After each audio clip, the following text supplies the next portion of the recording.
Hello, everybody, and welcome to Bell to Bell. I'm your host, Nick Belsky, and we have a phenomenal show for you folks today. The landscape of the WWE has changed drastically over the past calendar week, but while some things change, a lot of things just stay the same. We have a new World Heavyweight Champion that 51 days ago was the World Heavyweight Champion. Seth Rollins is now a two-time Money in the Bank winner, and we have a dream match currently set for Night of Champions between two all-time wrestlers that haven't gone one-on-one in over a decade. All of that and more on today's episode of Bell to Bell. But before we get started, as always, we like to remind our listeners that if you enjoy our content, the best way to get more of it is to like, share, and subscribe on YouTube at Nick Belsky, or if you prefer audio versions, you can find us at Bell to Bell on both Spotify and Apple Podcasts. Let's kick things off with the main event of Monday Night Raw. Gunther regains the World Heavyweight title after choking out main event Jey Uso. I don't want to say I told you so, but if you go back a couple episodes ago in the title, part of it was Jey's clock is ticking. Because whenever they announced that Gunther, after demolishing Pat McAfee at Backlash, would be getting a world title shot 2 days after that Money in the Bank pay-per-view, it felt like curtains. It felt like there is no way that Jey Uso is walking out of Arizona with the World Heavyweight Championship. And here we are the day after, when this is being recorded, 2 days after, whenever it is being released. And that is exactly what happened. Gunther chokes out Jey Uso, leaves him passed out in the middle of the ring, and he becomes the first ever two-time winner of this iteration, the 2023 and beyond iteration of the World Heavyweight Championship. Not only does he do that, but he does avenge that loss from WrestleMania 41, and it brings up a lot of questions. Let's start with Gunther because he is our current reigning defending World Heavyweight Champion on Monday Night Raw. I am dubbing this, at least in my eyes, and you can steal it if you want, this is Gunther's mulligan reign, because everybody, and I mean absolutely everybody, was ecstatic whenever he first won the World Heavyweight Championship at SummerSlam back in 2024. Everybody was excited for him to elevate this belt the same way that he elevated the Intercontinental Championship for 666 days before it was taken from him by Sami Zayn at WrestleMania 41. But in those 258 days that Gunther was World Heavyweight Champion at the tail end of 2024, leading into 2025 and leading up to WrestleMania 41, I think it's fair to say that a lot of people felt, myself included, that there was a lot left to be desired from Gunther's first world title reign in WWE. You had the feud with Damian Priest, which wasn't all that great because it felt like every single time that Gunther and Priest went head-to-head, the storyline was split between that actual matchup and Finn Balor shenanigans. And it just didn't pay off in a way that made Gunther look as strong as he looked when he had the Intercontinental title. Not only that, but then you throw in the weird crown jewel aspect of everything, where it was him and Cody Rhodes, and it wasn't really anybody challenging for the belt, and he had to take that loss very quickly after winning the world title at SummerSlam.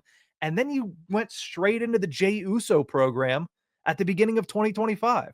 They faced off in mid-January at Saturday night's main event. 2 weeks later, Jey Uso wins the Royal Rumble, and 6 months later, that is still the feud surrounding the World Heavyweight Championship.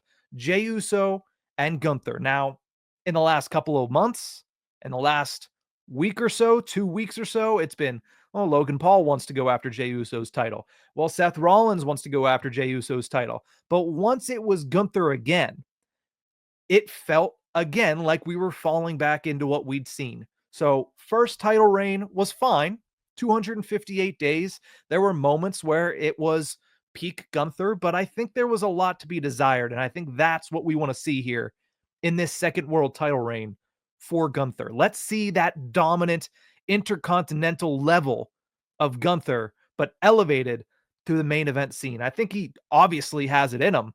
Whether or not we get to see it, that remains to be seen, because there's really a lot of question marks concerning the person he just took the belt off of. Main event Jey Uso, from the beginning of 2025 to now, it has been a storybook.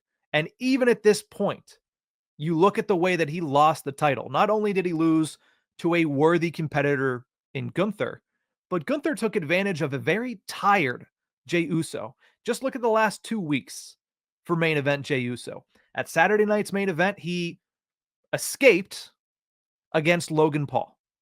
There was some John Cena shenanigans. There was Cody Rhodes' return, but he escaped and he retained that title at Saturday night's main event. And then that sends him off on this storyline aligned with Cody Rhodes up against John Cena and Logan Paul. All the meanwhile, on Monday Night Raw, he is helping Sami Zayn and CM Punk trying to fend off Seth Rollins and his absolute monsters at his left and right flank. It felt like an overextended champion over the last couple of weeks, and that is something that Gunther took advantage of, the exact same way that Drew McIntyre took advantage of the inaugural champion of this World Heavyweight Championship iteration in Seth Rollins back at WrestleMania 40. If you are not solely focused on your business as World Heavyweight Champion, there are people like McIntyre and there are people like Gunther who will walk in and who will simply take it off of you. You saw it on Monday night. Jey Uso comes out in a t-shirt. He keeps the t-shirt on at the beginning of the match. And then all of a sudden the t-shirt comes off and the ribs are bandaged up. They're sore.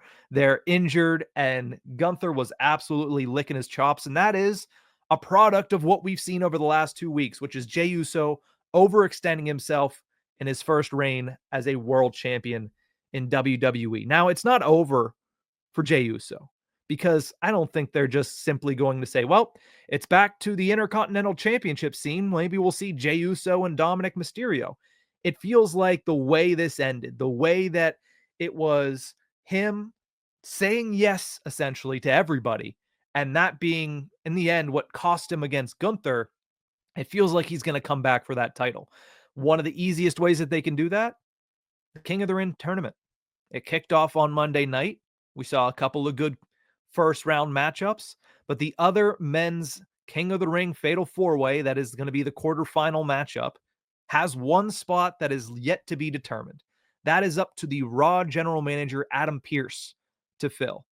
It feels like now Jey Uso has to be the leader in the clubhouse to get that spot so he can climb his way back to his World Heavyweight Championship. Now, do I want to see round 4 of Gunther versus Jey Uso in 2025?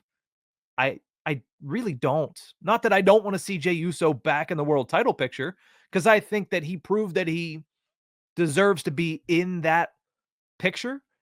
I just don't know if I want to see Gunther and Jey Uso. They've matched up 3 times.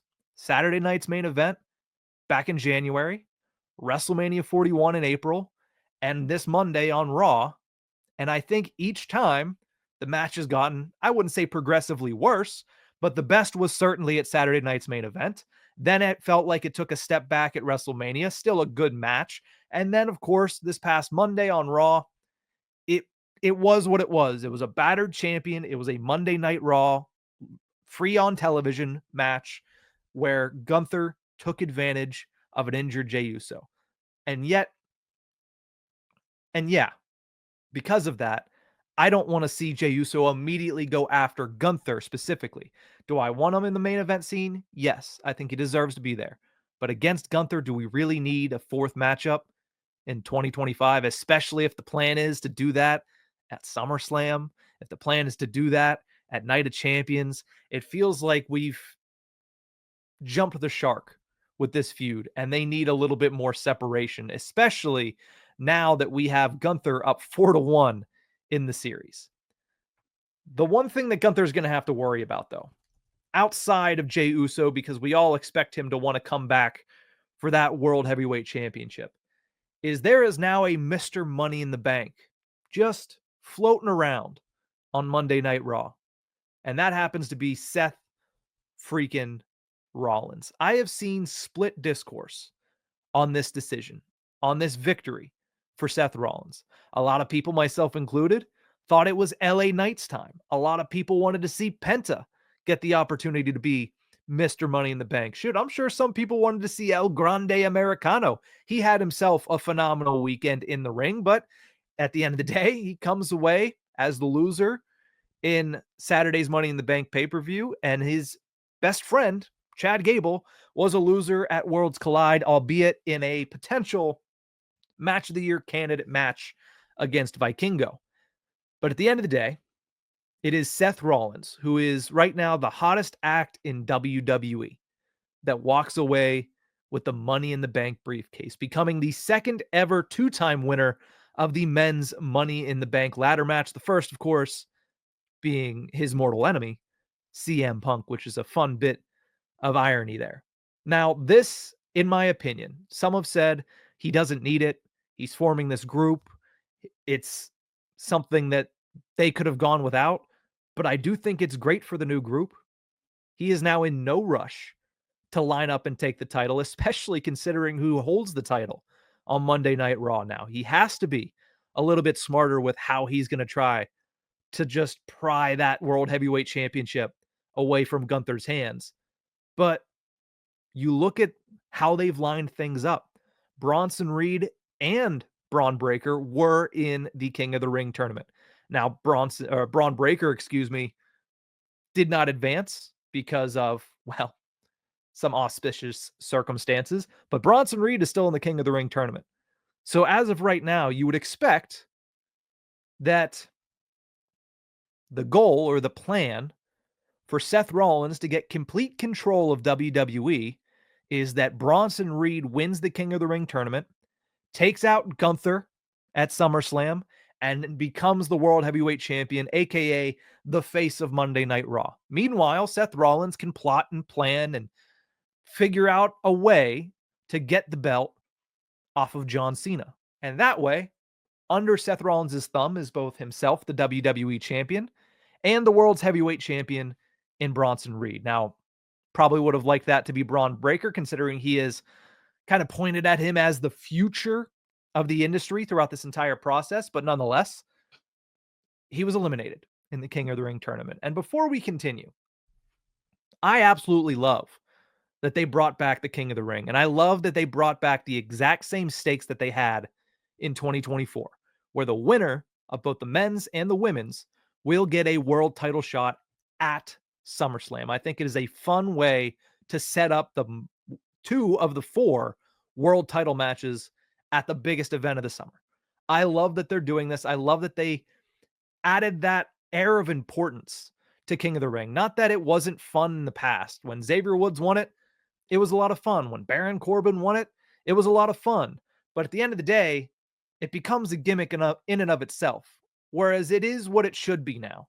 It is a tournament for wrestlers to establish themselves, to make a name for themselves, and ultimately to be put in a very bright spotlight at a huge PLE at SummerSlam. It's exactly what happened last year with Lyra Valkyria. She made it to the finals. She didn't win. Nia Jax was able to win and then go on to win the world title at SummerSlam. But what it did is establish Lyra Valkyria as a very, very good in-ring competitor. I think you're going to see that opportunity for a couple other men and women over the next couple of weeks as we lead into Night of Champions. So very excited for the return of the King and Queen of the Ring tournaments. But speaking of a queen, how about Naomi?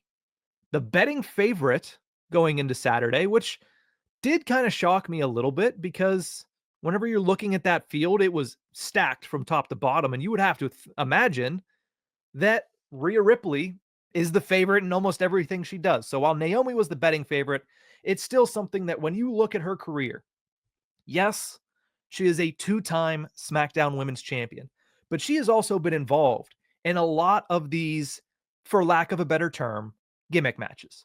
She's been in 7 Royal Rumbles. She's never won the Royal Rumble. She's been in multiple Elimination Chambers. She's never won the Elimination Chamber. She has been in Money in the Bank before, and she has never won, up until this Saturday, a Money in the Bank match before. So this is somebody who has been in and around all of these golden tickets, all of these terrific opportunities, and she has just been narrowly missing them. Not this time. Not this version of Naomi. And I absolutely love that she came away with the briefcase because this newfound mean streak, this new edge to her character has been terrific from the very beginning. Yes, it took a little while to get there. Yes, it was a little, how should I say this? It was a little telegraphed that it was Naomi that attacked Jade Cargill in order to become the tag team champion with Bianca Belair to get Jade out of the picture. It was telegraphed and it took us a while to get there. But once we did, and since we have, everything that Naomi has done has been 10 out of 10, no notes. So for her to come away with the Money in the Bank briefcase creates, in my opinion, a couple of very interesting avenues that you could go with her eventual cash in. The thing that I really like is that even after she lost at WrestleMania to Jade Cargill, and what a lot of people would have just looked at as, yeah, that's the culmination of this story, and then they'll go their separate ways. She hasn't let it go. She was on Money in the Bank recap saying, "Yeah, I would push Jade Cargill onto a windshield again. I'd run her over." She essentially is saying, as long as Jade doesn't win, because she still is somebody who isn't over what Jade Cargill has done, isn't over that Jade Cargill came in and essentially tried to take her spot, tried to take her best friend in Bianca Belair. So this is just speculation. But when I'm looking at what's next for Naomi, Ms. Money in the Bank, I think that it has everything to do with Queen of the Ring because Naomi, as I mentioned, is not over the whole Jade Cargill stuff. And Jade Cargill is in the Queen of the Ring tournament, whereas Naomi is not.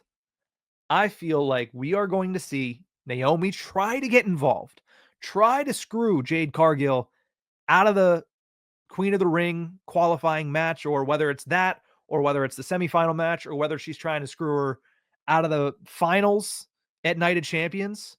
I think in one of these rounds, Naomi is going to try to cost Jade Cargill a match. And I think Bianca will step in and stop her because we haven't seen much of Bianca since WrestleMania, since that terrific match that she had with Io Sky and Rhea Ripley. And I think this is the next logical step for both Bianca and Naomi because we can't continue to just run Naomi and Jade head to head throughout this entire end of 2025. So I think Bianca steps in. Bianca stops Naomi and effectively fractures that friendship beyond repair. And that way at SummerSlam, we have Jade Cargill, who wins the women's Queen of the Ring tournament up against Tiffany Stratton. A terrific matchup, a worthy world championship matchup for that location, for that PLE. And then we get Naomi versus Bianca Belair. And eventually, down the road, Naomi cashes in on a champion Jade Cargill at some point in the latter stages of 2025. I think that is, speculation wise, a terrific sequence of events for Naomi's character after she won Money in the Bank. Let me know in the comment section. Who do you think Naomi will eventually cash in on? How long do you think Naomi will hold the Money in the Bank briefcase? And the same goes for Seth Rollins. Is he going after John Cena's title? Is he going to wait and see if Bronson Reed can win King of the Ring? And once Reed doesn't, does he go after Gunther and the World Heavyweight Championship, a title that he helped establish 2 years ago? I want to know in the comment section what your thoughts are on the newly crowned Mr. and Mrs. Money in the Bank. Let's close out this show with a discussion about a matchup that we are going to get, no doubt about it. It is made official by Raw General Manager Adam Pearce at Night of Champions. And that will be a dream match. A match that is 10 plus years in the making. John Cena versus CM Punk. Led off the show last week talking a little bit about CM Punk's promo and really CM Punk's entire Monday of Raw last week, where he came out, he cut a promo, said, I'm going to Money in the Bank. I'm going to win Money in the Bank, and then I'm going to cash in on John Cena because of what he has turned into since he sold out to that bald fraud he likes to call him in the Final Boss.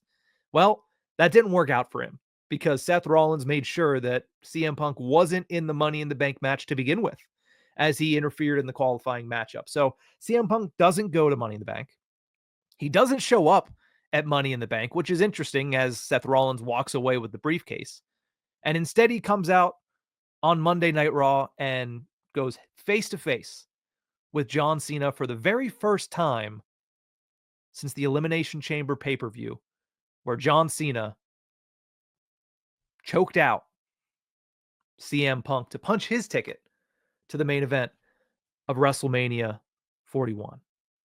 So if we're supposed to see the summer of Punk, it starts at Night of Champions. This will be John Cena's second title defense since winning back at WrestleMania 41. The first, of course, being his win over Randy Orton at Backlash. He then has had 2 matches since then, but neither of the title variety, defeating R-Truth at Saturday night's main event, aka Ron Killings now, and then losing at Money in the Bank in a tag match alongside Logan Paul against Cody Rhodes and main event Jey Uso. And the one thing I will say about this matchup is that it absolutely, unequivocally needs, capital letters, underlined, italicized, needs to be more than a one-off. Because so far on Cena's retirement tour, we have seen the hunt for a title, which included the Royal Rumble, which included Elimination Chamber and his heel turn on Cody Rhodes, and it concluded with his victory over Cody Rhodes at WrestleMania 41. And since then, the 17th title reign of John Cena has been one dream match against Randy Orton, one side program. Sorry, R-Truth, but that's what I'm going to call it. It was a side program because it wasn't even for the title against R-Truth that has turned into something bigger since then. And then a tag match at Money in the Bank. If this is supposed to just be another one-off with one of the key figures of John Cena's career, I don't want it. Will I be happy to watch it? Yes. But I want more than that. Mainly because CM Punk, more so than Randy Orton, has been a mainstay in the main event scene for the last couple of years since his return. Yes, this is the first time that he's going after a world title. But his feud against Drew McIntyre was one of the best of the summer last year. His feud with Seth Rollins and Roman Reigns was one of the best throughout WrestleMania season. You cannot tell me that after all of that, the first time he goes after John Cena, the first time since he comes back after 10 years off to WWE, that he goes after a world title, it's going to be a one-off? It absolutely, unequivocally cannot be. CM Punk has been in and around the main event scene way more than Randy Orton has been, and even if he loses, I doubt it would be clean, but even if he loses at Night of Champions, he needs to, in some way, remain in and around this storyline with John Cena. It cannot just be, hey, we did the CM Punk match. We're done with CM Punk and John Cena. We're moving on to bigger and better things. Because there are a few things that are bigger and better than CM Punk versus John Cena. One of them, I will give you this. One of them is Cody Rhodes. That rematch is happening at some point, and it is 1,000% guaranteed after Cody Rhodes pinned John Cena at the Money in the Bank PLE. He just did that. And yet, instead of getting a title match because of that, instead of getting a title match because, well, he was the champion that was dethroned at WrestleMania, and there is a rematch clause that WWE likes to use sparingly. Instead of all of that, he enters the King of the Ring tournament. Now, I don't know who's going to cost him, but it feels like Somebody has to cost Cody Rhodes, or he's just going to run the gauntlet. To be honest, it feels like he's the favorite at this point in time. So is he going to just run the gauntlet in King of the Ring and set up SummerSlam John Cena versus Cody Rhodes one-on-one again? I don't know if it's going to be that simple. You look at SummerSlam right now, it's a 2-night event. And as much as we all wanted to see CM Punk versus John Cena one-on-one at WrestleMania, it feels like we're going to get that one-on-one match at Night of Champions. And maybe, just maybe, if you put the last two things I talked about together, that's what we're going to see at SummerSlam this year. We're going to see Cody Rhodes run the gauntlet in the King of the Ring tournament, go after John Cena, and CM Punk say, you know what? I didn't get a fair shake at Night of Champions, and it becomes a triple threat match between Cena, Punk, and Cody Rhodes. That's what it feels like we're going to see. But nonetheless, my thoughts on this particular matchup that we're talking about, CM Punk, John Cena in Saudi Arabia, which is a very interesting wrinkle to this entire storyline. John Cena alluded to it without just having to explicitly say it, but CM Punk's not a big fan of Saudi Arabia. So that is an underlying storyline here as well. But the match is something we all wanted to see. The match is something we're all going to be excited to see. And just like Cena versus Randy Orton, it is going to be billed as the last time we ever see CM Punk and John Cena go one-on-one. It's the first time since, I believe, February of 2013 that they'll have gone one-on-one in a match, and it could potentially be the last time we ever see it in a WWE ring. But that's going to do it for this episode of Bell to Bell. Thank you guys so much for tuning into this one. Remember, if you enjoy the content, to like, share, and subscribe to us on YouTube at Nick Belsky, or you can find us on audio platforms by simply searching Bell to Bell. That's it for this one. We'll see you guys next time.